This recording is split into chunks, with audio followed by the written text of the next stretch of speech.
Alors, merci pasteur pour l'introduction, merci à l'équipe de louange, alléluia.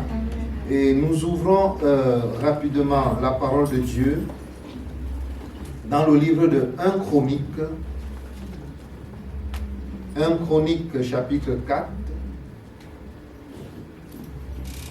1 Chronique chapitre 4, 2 versets, nous allons lire du verset 9 au verset 10. 1 Chronique au chapitre 4, verset 9 à 10. Alléluia. Il est écrit, Jabet était plus considéré que ses frères. Sa mère lui donna le nom de Jabet en disant, c'est parce que je l'ai enfanté avec douleur. Verset 10. Jabet invoqua Dieu d'Israël. Jabet invoqua le Dieu d'Israël en disant, si tu me bénis et que tu étendes mes limites, si ta main est avec moi, et si tu me préserves du malheur, en sorte que je ne sois pas dans la souffrance, ... Et Dieu accorda ce qu'il avait demandé. Amen. Amen. Et Dieu accorda ce qu'il avait demandé. Bien-aimés, nous n'avons pas toujours...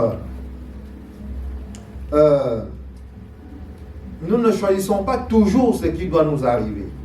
Amen. Nous ne choisissons pas toujours ce qui doit nous arriver. Mais face à une situation qui veut nous conduire à la défaite, amen, nous avons deux solutions. Deux. Soit nous acceptons l'échec, soit nous nous levons dans la prière pour renverser le cours de notre histoire. Amen. Amen. Soit nous acceptons l'échec, soit nous nous levons dans la prière pour renverser les choses. Amen. Alors, ce matin, nous allons étudier la vie, nous allons méditer sur la vie de monsieur Jabet. La parole de Dieu nous dit ici que Jabet, nom qui signifie, notez-le bien, douleur ou souffrance. Nom qui signifie douleur ou souffrance.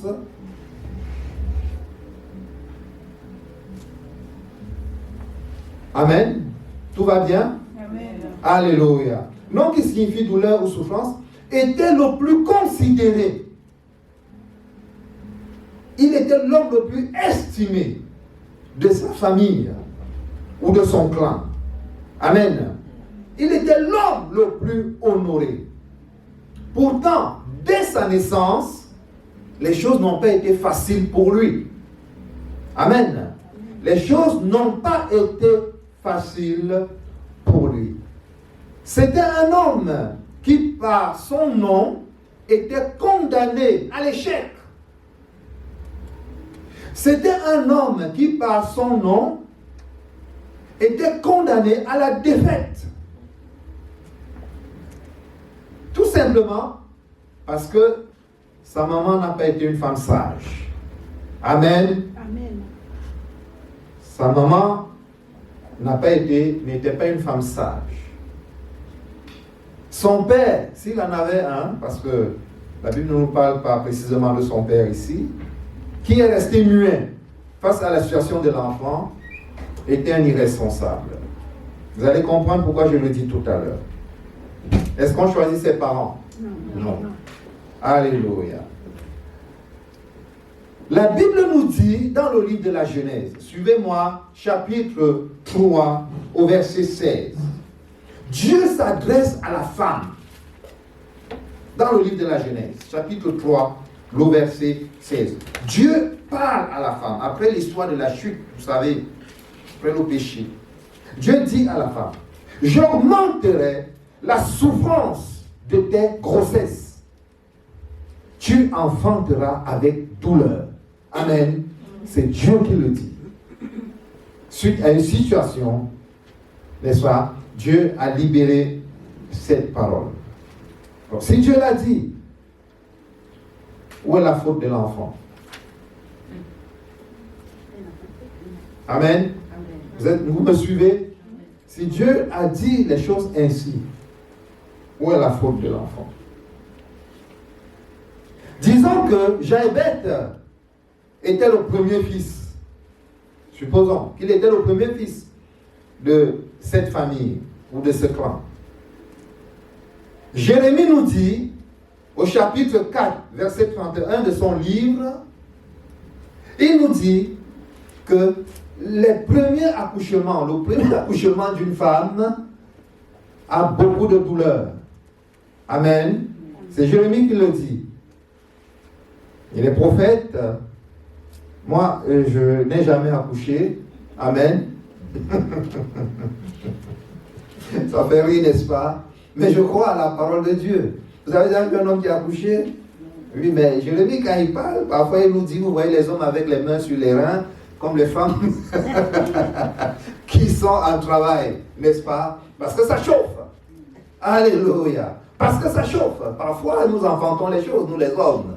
Alléluia. Donc, ne vous inquiétez pas. On sait un peu de quoi il s'agit. Amen. Mais une femme qui a mis au monde comprend très bien ce que je suis en train de dire. Alors, là aussi, où est la faute de l'enfant? Est-ce qu'il a choisi d'être l'aîné? Non. Monsieur Jaébet, supposons que il n'est pas sorti à temps. Amen. À l'heure, au temps marqué. Comme nous dit Osée, chapitre 13 au verset 13. Il y a des enfants qui ne sortent pas. Du coup, prolonge la souffrance, la douleur de la maman. Mais, qu'est-ce que le Seigneur a dit? Qu'est-ce que le Seigneur a dit? Le Seigneur dit dans le livre de Jean, chapitre 16, au verset 21. Jean, chapitre 16, le verset 21. Le Seigneur dit, alléluia, la femme, lorsqu'elle enfante, éprouve la tristesse, parce que son heure est venue. Amen. Nous sommes dans le Nouveau Testament. Jésus n'annule pas ce que Dieu avait dit. Vous m'avez suivi? Amen. Dieu avait dit, j'augmenterai ta douleur et tu accoucheras dans la souffrance. Voilà. Quand Jésus parle de ça, il n'annule pas. Alléluia. Il dit que quand une femme accouche, elle est dans la tristesse parce que son heure est arrivée. Ensuite, il dit, mais lorsqu'elle a donné le jour à l'enfant, elle ne se souvient plus de la souffrance. Est-ce que c'est faux? C'est vrai. J'ai ceux qui rigolent au fond. Elle ne se souvient plus de la souffrance. Elle ne se souvient plus de la souffrance. À cause de la joie. Alléluia. À cause de la joie qu'elle a de ce qu'un homme est né dans le monde. Alléluia. Quand elle a son bébé, mais acclamons pour les femmes. Acclamons. Elles nous ont passé 9 mois dans le ventre. Alléluia. Elles nous ont donné la vie. Un homme ne peut pas, Dieu n'a pas donné cette patience à un homme. 9 mois, l'enfant dans le ventre. Alléluia. Mais la Bible nous dit que elle oublie cette souffrance. Et elle entre dans la joie. Parce que, alléluia, elle a fait voir le jour à un homme. Alors, c'est pourquoi je dis que les parents de Jaébet n'ont pas été sages. Au lieu d'être dans la joie d'avoir enfanté un fils, qu'est-ce qu'elle fait? Elle libère une malédiction sur l'enfant. Amen. Elle reporte ses souffrances sur l'enfant. Elle dit, toi, tu vas t'appeler Jaébet.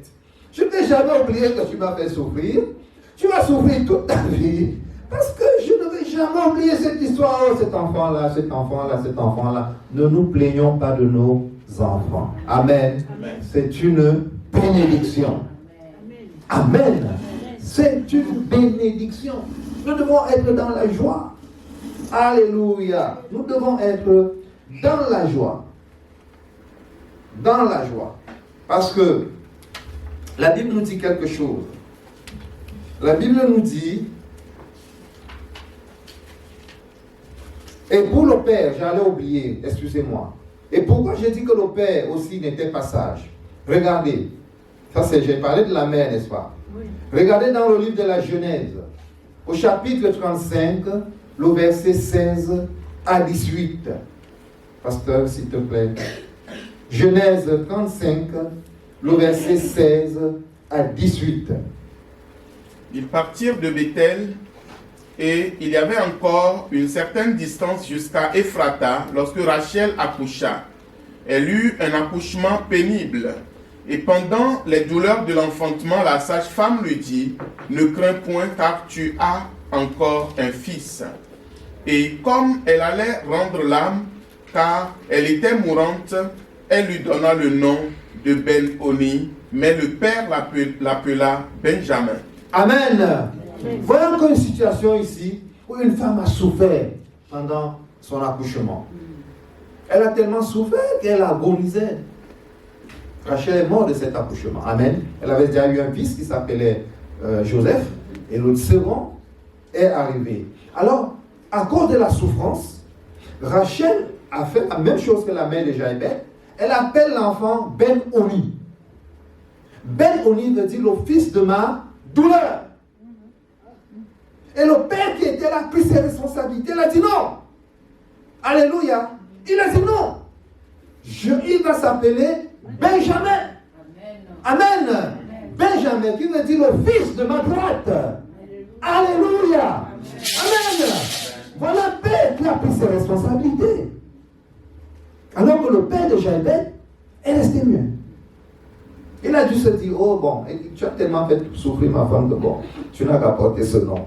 Amen. De Jaébet. Mais Jaébet ne s'est pas laissé faire. Vous m'avez compris? Jaébet ne s'est pas laissé faire. Tout était parti pour lui. Tout était fait pour qu'il échoue. Tout était fait pour qu'il échoue. Face à des situations difficiles, vraiment, à cette situation difficile, Jaébet a pris sa vie en main. Alléluia. Et il a constaté, pendant qu'il travaillait, que les choses ne marchaient pas. Les choses ne marchaient pas. Qu'est-ce que M. Jaébet a fait? Il s'est retourné vers l'Éternel. Amen. Amen. Oh, c'est déjà la meilleure attitude à faire, la bonne attitude à faire. Jaébet s'est détourné de sa famille et il a décidé de fixer ses regards sur l'Éternel. Et l'attitude de Jaébet va nous enseigner, va nous donner beaucoup d'enseignements. Alléluia. Premièrement, qu'est-ce que Jaébet fait? Donc, il entre dans la prière, il dit, Seigneur, bénis-moi. Une prière précise, n'est-ce pas? Bénis-moi. Parce qu'il sent qu'il y a une malédiction dans l'air. Il travaille et rien ne marche. Il se bat et rien ne fonctionne. Il dit, Seigneur, bénis-moi. Vous savez, dans Deutéronome 23, au chapitre 5, Dieu dit, je suis l'Éternel qui change tes malédictions en bénédiction. Amen. Parce que tu es mon bien-aimé. Alléluia. Nous sommes les bien-aimés de Dieu. Et aucune malédiction, je te le dis ce matin, n'a de pouvoir sur toi. Amen. Amen. Dieu a changé nos malédictions en bénédictions. Amen. Jésus a pris sur la croix nos malédictions. Alléluia. Amen. Il nous a donné la bénédiction. Oh, et Proverbe 10, verset 22, nous dit, C'est la bénédiction de l'Éternel qui enrichit. La bénédiction de l'Éternel nous enrichit et il ne la fait suivre d'aucun chagrin. Et il ne la fait suivre d'aucune souffrance. Et il ne la fait suivre d'aucune douleur. En fait, nous ne devons rien à personne. Amen. Nous ne devons rien à personne. Nous sommes libres. Dieu nous a libérés. Amen. Amen. Deuxièmement, qu'est-ce que M. Jaébet va faire? Il va dire au Seigneur, étends mes limites. Il travaille, il sent qu'il est comme confiné. Alléluia. Que ce qui est en lui, il va aller plus loin. Mais les choses sont coincées. Alléluia. Il dit à Dieu, agrandis mon territoire. Amen. Agrandis mon territoire. Oh bien-aimé, c'est une prière qu'il faut faire. C'est une prière très importante. Ouvre ta Bible dans le livre d'Ésaïe 27, au verset 6. Ésaïe 27, au verset 6. Merci, pasteur. Dans les temps à venir, Jacob prendra racine, Israël poussera des fleurs et des rejetons, et il remplira le monde de ses fruits. Amen. La Bible dit que dans les temps à venir, Jacob prendra racine. Amen. Oh, bien-aimé, Dieu parle à quelqu'un ce matin. Tu prendras racine. Amen. Parce qu'avant de produire le fruit, tu dois t'enraciner. Amen. Bien-aimé, si tu as un travail à faire, commence à t'enraciner. Commence à t'enraciner. Amen. Arrose-toi de la parole de Dieu qui est comme une pluie. Et que cette pluie te permette de... Si les racines sont faibles, si les racines ne vont pas très loin, tu es vulnérable. Tu seras renversé. Mais si tu t'enracines dans la parole de Dieu, si tu t'enracines dans l'œuvre de Dieu, qu'est-ce que la Bible dit à la suite? L'Éternel l'a-t-il frappé comme il a... Non, parce que tu relis le verset, s'il te plaît. Ok, encore le verset 6. Oui, le même verset. Ok. Dans les temps à venir, Jacob prendra racine. Tu prends racine. Israël poussera des fleurs et des rejetons. Tu pousses des fleurs et des rejetons. Et il remplira le monde de ses fruits. Et tu rempliras le monde de ton fruit. Amen. Le monde est un territoire très vaste, n'est-ce pas? Amen. Ne limite pas ta vision. Ne limite pas ta vision. Dis-toi que je vais défier les montagnes. Alléluia. Je vais défier les barrières du confinement. Et j'irai dans le monde entier. Parce que le monde attend ce fruit. Amen. Le monde attend ton fruit. C'est notre don qui nous bénit, bien-aimés. Quand les gens mangent notre fruit, c'est ton don qui te bénit. Proverbe, au chapitre 18, quelque part, peut-être au verset 16. Quand les gens mangent ton fruit, alléluia, tu es béni. Oui. Et les gens attendent ce fruit-là. Amen. Qu'est-ce que Jaébet fait? Troisièmement, alléluia. Il dit que ta main soit sur moi. Oh, que ta main soit sur moi. Seigneur, pose ta main sur moi. Seigneur, étends ta main sur moi. Bien-aimés, nous avons besoin de la grâce. Nous avons besoin de la faveur de Dieu. Dans tout ce que nous avons à faire, que ce soit l'église, alléluia, que je vous dis, l'église lumière des nations ira loin. Amen. Son fruit sera mangé dans tous les pays. Amen. Il faut qu'on s'enracine et qu'on travaille et qu'on commence à produire du fruit. Alléluia. Que Dieu étende sa main, sa faveur sur nous, bien-aimés. Et pour comprendre la grâce, ouvrons nos Bibles dans le livre de Esdras. Vous savez, Esdras avait une grande vision. Il avait une mission. Dieu avait déposé les choses dans son cœur.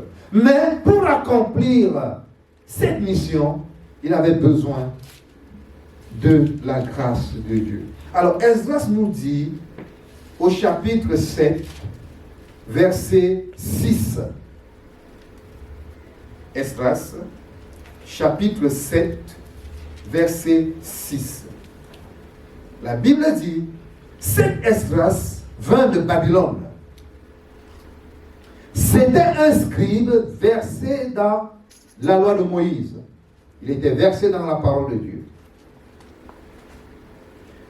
Donné par l'Éternel, le Dieu d'Israël. Et comme la main de l'Éternel, son Dieu, était sur lui, amen, et comme la main de l'Éternel, son Dieu, était sur lui, le roi lui accorda tout ce qu'il avait demandé. Amen. Amen. Oh, bien-aimé. Quand la main de Dieu est sur toi, il t'ouvre les portes. Tu as des gens à rencontrer pour accomplir l'œuvre que Dieu a mis dans ton cœur. Tu as des gens à rencontrer. Tu as des rois à rencontrer. Oh, merci Seigneur. Non, tu ne peux pas seul. Nous ne pouvons pas seuls. L'Église a besoin des rois. Amen. Que Dieu nous ouvre les portes. Tu ne peux pas seul dans ton entreprise. Tu as besoin de rencontrer des rois. Amen. Pas pour rencontrer. Il y a des gens qui ont rencontré des rois, ils sont morts. Amen. Tu as besoin de rencontrer les rois. C'est un niveau très élevé. Alléluia. C'est un niveau très élevé. Ça peut être dans chaque pays un roi. Dans ce monde, il y a plusieurs rois. Ils ont les clés. Vous allez voir. Dans Esdras 7 au verset 21, toujours Esdras 7 verset 21, la Bible nous dit, moi le roi, quand Esdras rencontre le roi, la Bible dit, moi le roi, c'est le roi qui parle, Artaxerxès, ah là là, quel nom, je donne l'ordre à tous les trésoriers, c'est écrit comme ça chez toi, il donne l'ordre à tous les trésoriers de l'autre côté du fleuve de livrer exactement à Esdras, sacrificateur et scribe, versé dans la loi de Dieu, des cieux, tout ce qu'il vous demandera. Alléluia. Le roi donne l'ordre. Dès que Esdras est arrivé devant le roi, c'est Dieu qui a ouvert ses portes. Le roi donne l'ordre, il dit quoi? Il ordonne à tous les trésoriers, à tous ceux qui détiennent les finances, à tous ceux qui détiennent ce dont tu as besoin pour accomplir ton œuvre. Il dit, vous lui donnez exactement. Exactement. Je disais à mon bien-aimé, le pasteur Jacob, que pasteur, Dieu ne m'a pas donné le don de faire les affaires.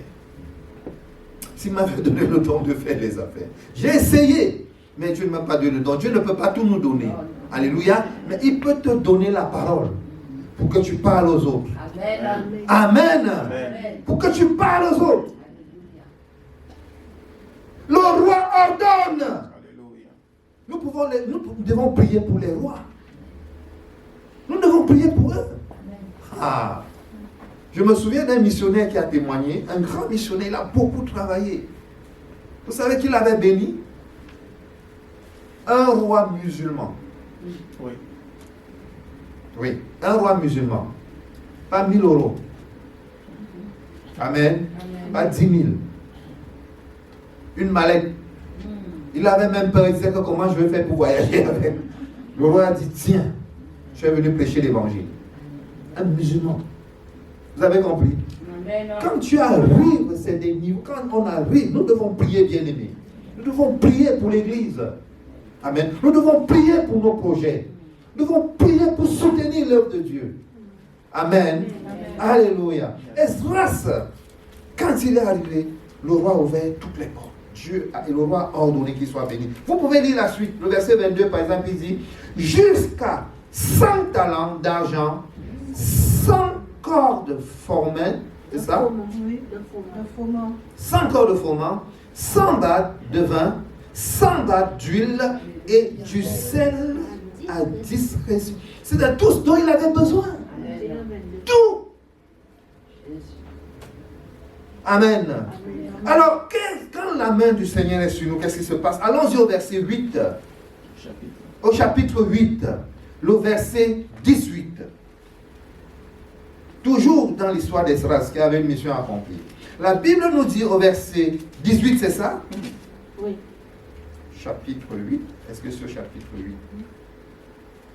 Oui, je suis au chapitre 8. C'est bon. Verset 18. Je ne trouve pas le verset 18. Alléluia.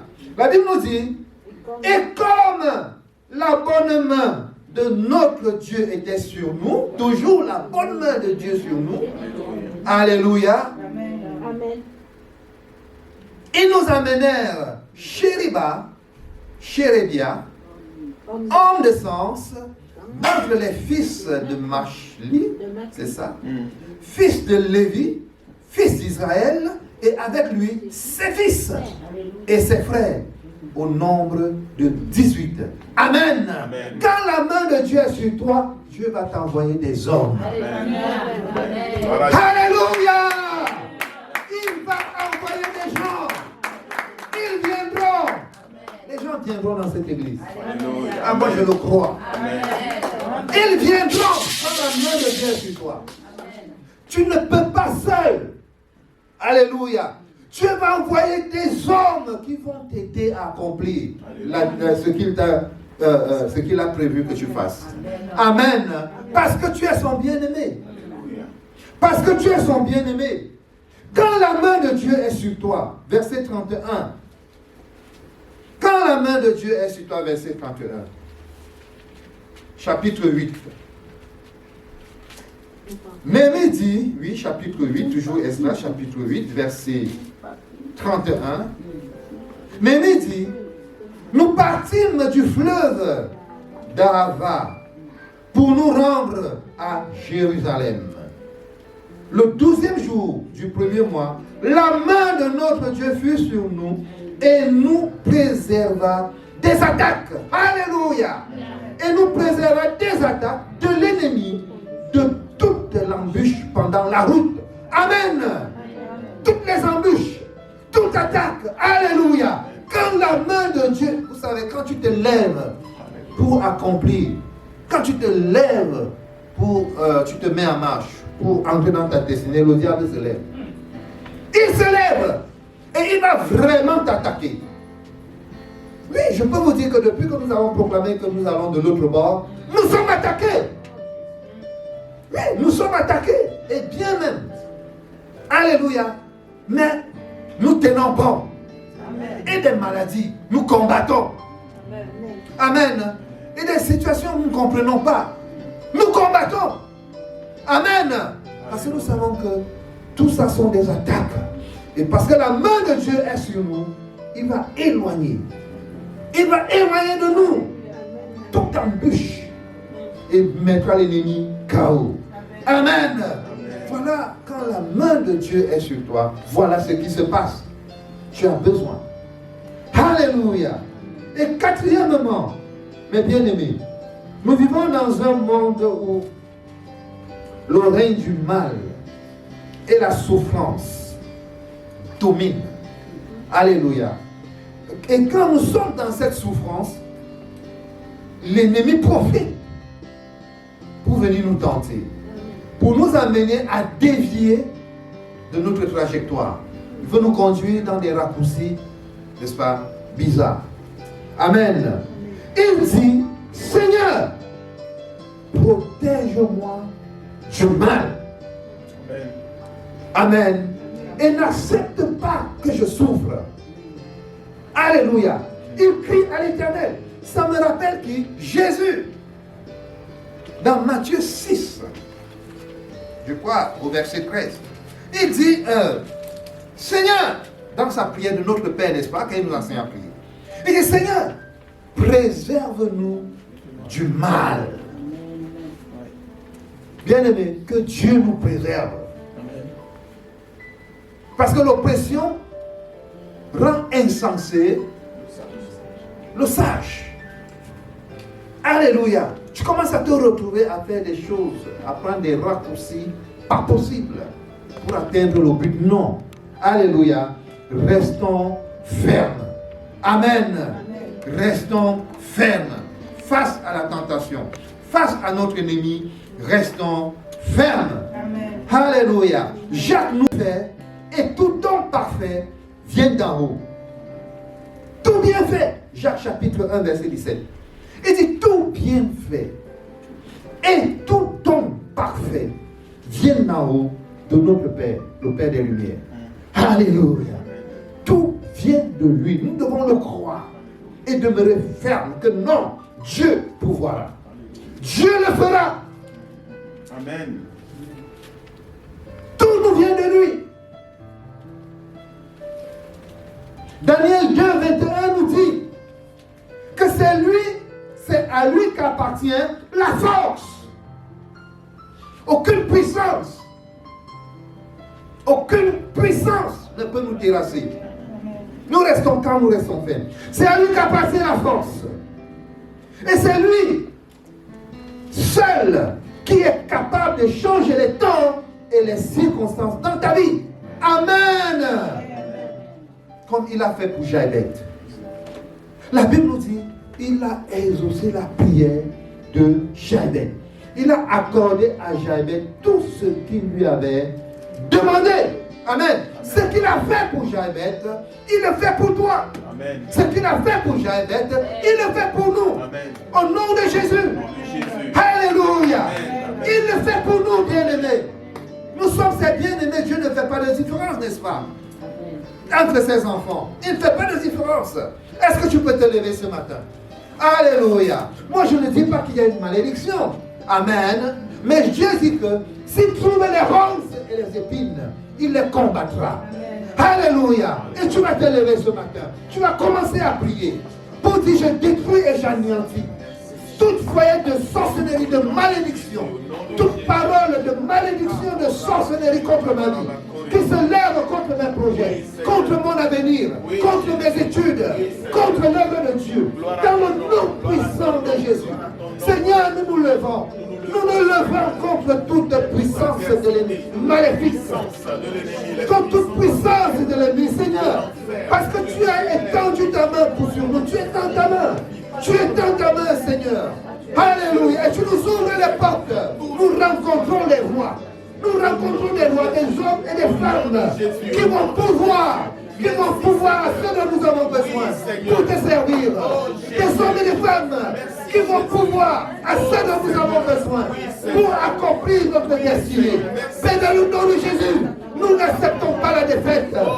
Nous n'acceptons pas la défaite. Dans le nom puissant de Jésus. Seigneur notre Dieu, merci. Parce que tu es un Dieu fidèle. Tu es un Dieu fidèle. Que ta bonne main soit sur chacun d'entre nous. Que ta bonne main soit sur l'Église. Dans le nom de Jésus. Amen. Alléluia.